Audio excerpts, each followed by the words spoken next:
Hi everyone, this is Rakshita from the Logical Indian. Thanks for tuning in everyone this evening. So I have with me Shweta Kothari who we will be discussing about the instant loan apps. So what these instant loan apps actually are, what do they do, how do they give people money and what happens after that, how do they recover money and all that. So we will be discussing more about this with Shweta Kothari. Yeah, I think Shweta is joining me. Hi Shweta. Hi. Yes, Can you hear hi. me? Yes, good evening, Rakshita. Good evening to everyone watching. We are, of course, talking about instant loan apps. And one of the reasons why we are talking about the same is because as many as 6 people have lost their lives in the country due to harassment that was carried on by those who give instant loans. And many such apps flourished during Corona. So let me give a backgrounder of sorts to all those who are joining in right now. My name is Shweta Kothari, with me my colleague Rakshita. Instant loan apps started flourishing during the coronavirus pandemic. Now, during the pandemic, when people ran out of cash, a lot of young people out of jobs started looking to loan money or to lend money instantly without much collateral. Now, of course, they were looking for small loans. They did not have collateral to give. And therefore, they only could approach small apps, small money lending apps, which were a large number of such apps which you could download from your Play Store or your iPhone, store, and you could simply download these apps. You'd have to give very little to no details like your selfie, your bank details, your Aadhaar card, and they would lend you that money instantly. However, there were a few riders that were not mentioned. And one of the riders, of course, is that the high interest rate that is charged by these apps, as a result of which repayment becomes a double or triple of the initial amount that you lended. Now, what happens if in case you're not able to pay it back? And that is where it gets tricky and murkier. Because these apps, remember, ladies and gentlemen, have access to not just your contacts, your personal address, your phone number, but that of the your parents and your near and dear ones, because they access your contact book. Now, in case you're not able to pay back within the stipulated timeline, they start contacting your family members and they start, you know, dropping messages. They put them all in a group, in a WhatsApp group, and they start telling each and every person that you owe them money and you've not been able to pay back the money. The harassment continues to a point where as many as 6 people have now died, Rakshita. You've managed to speak to quite a few such people themselves who have been harassed. What did they have to tell you? Shweta, when I spoke to I spoke to some of the victims from across India. So one of the victims told me that those instant apps actually called up the ladies of the home. You know, they were targeting the ladies of the home because they found them sentimental and they are very easy to scare. So suppose I am a guy and I take a loan from them, they call up my mother because she will be very scared that my son will be put in jail, right? So they put out such threats that your son will be put in jail and all that. So I will obviously get scared and I would ask my son to pay back the loan, right? So I think that's how they are doing it, the Right. victims. And you have some screenshots and you will be sharing them, of course, on your screens. So such messages, Rakshita, wherein you add family members, and when you start telling all the family members that, look, your son, daughter, your uncle took money from us, but is not paying back. This is harassment. This is plain abuse of power. And in this case, this power has been given unilaterally to these apps because there is no regulation in place, Rakshita. And so what we see are people who are harassed continuously to the point that they even contemplate suicide. What did the people who you spoke to have to tell you? What sort of harassment process or sort of process or harassment rather they went through when they were called by collecting agents or by those companies that were managing the collections for these apps?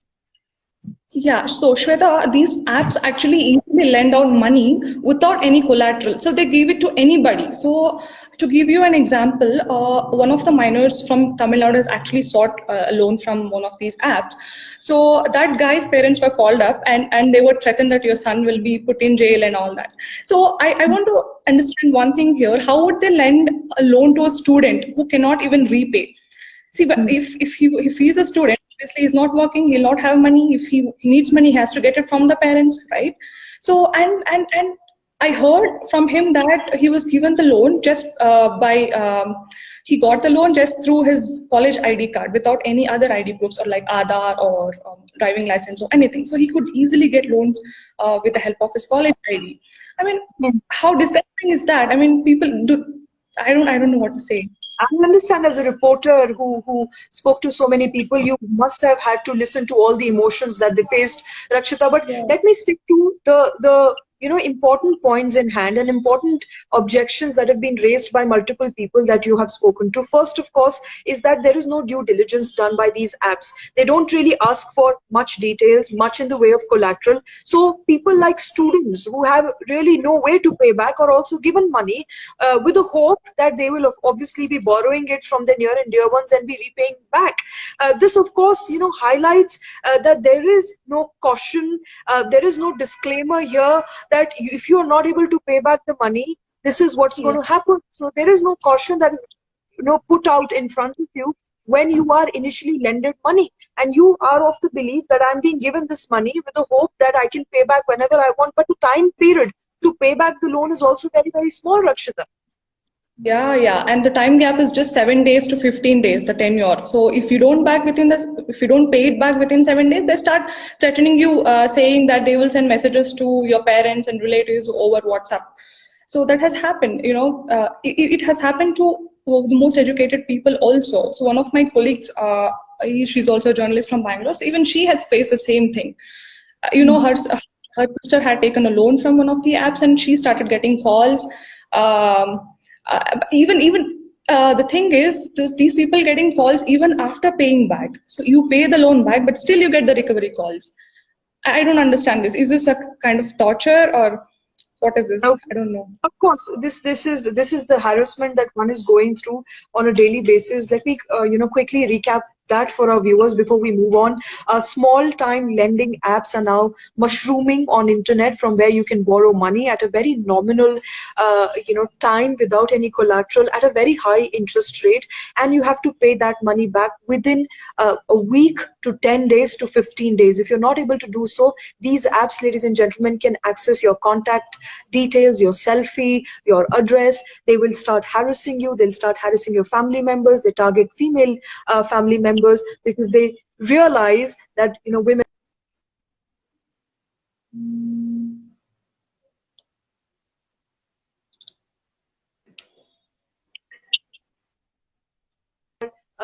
can be targeted more easily and may be susceptible to pressure.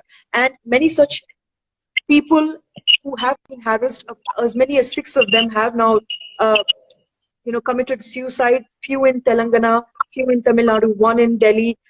Rakshita here, our reporter, has spoken to a number of such families, and she has detailed the account of these families, the people who have gone through the harassment. This, of course, is a very dangerous precedent, because let me tell you that these apps are unregulated. And so moving on, remember, these apps are unregulated, which means this, that they do not fall under the RBI's regulation, and the regulatory machinery has not been able to catch up.